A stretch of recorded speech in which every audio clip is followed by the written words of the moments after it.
fills out a deposit slip and yung teller siguro ini-aid niya yung tinutulungan niya yung depositor para i-fill out yung kanyang deposit slip. Tama ba yung in filling up deposit forms, you state that the actual amount in words and figures? Am I correct? In words and figures, Yes. sir? Yes, up to the last centavo. Normally, yes.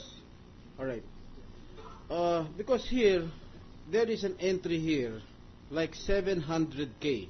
Is that allowed in banking practice? I cannot comment on the practices of other banks, Your Honor. No, this is from PS Bank. Comes from your bank. Your Honor, by our determination, that document does not come from the original that we hold. Okay. In your own opinion, is 700K?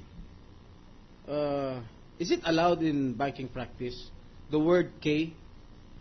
What does the word K stand for? Based on the documents allegedly coming from your bank.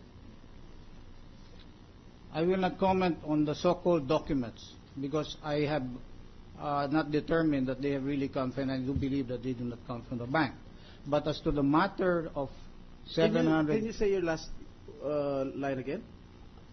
You deny that this came from your bank? I cannot comment on that, sir, because it appears that based on the originals, there are material differences. So this is a facsimile, supposedly of an original, and on that particular basis we hold the originals, and there are some material differences there. So the Senate President has already required you to bring the original documents of the opening of deposit accounts, the deposit slips of CJ Corona. Am I correct? I beg your pardon, sir? Deposit slips? No. Or the opening of accounts, of deposit accounts? It was not indicated, sir, in the subpoena, and so we just complied with the subpoena.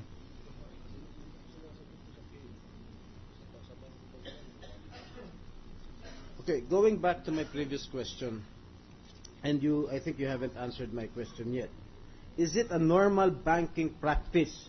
And you answer me yes or no. Is it a normal banking practice for in your bank, most especially, to put K after the numbers, after the figures?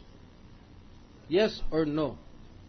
A practice can be done. I would not classify it as normal. There are some people who might use the terminology K, but so I have seen it. Some people use it, but it's not standard. It is not. It's not standard. It is not standard. All right. So, what do you mean by K in your own opinion? In my own opinion, as far as the letter K, and if it is used in how will it be used, Your Honor? Again, I will show you the documents.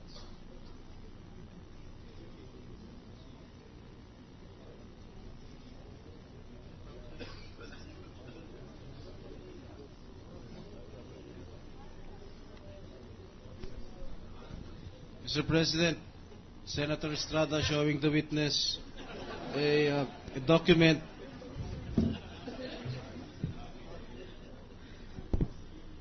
Ito, tignan mo.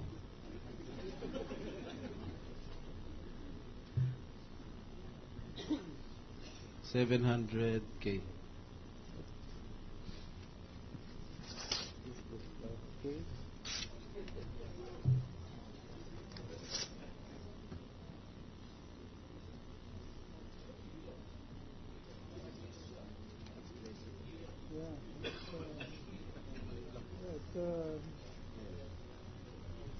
You know, honesty, Your Honor, it's hard to say. It is not clear to me that it is a K. That in that What particular, letter? Anong letter kung hindi K to? I have no idea, Your Honor.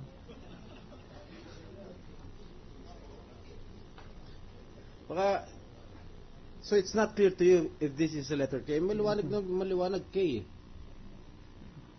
Well, it's not, doesn't, Okay, anyway, not you clear to better me, bring Your Honor. the original copies of this particular document. Your Honor, what particular document? The documents that we have... Pinakita ko na nga sa'yo eh.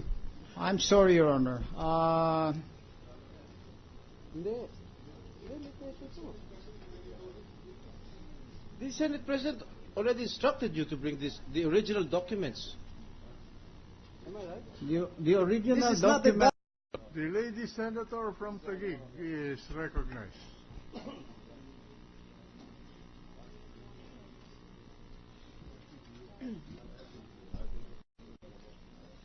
Good afternoon.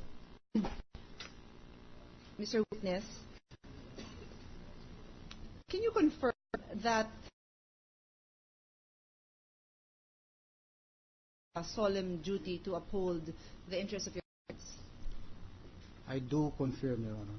And I imagine that as such, you take into consideration existing laws. Of course, yes, Your Honor. And the intention is, of course, to uphold the law. Yes, Your Honor, at all times.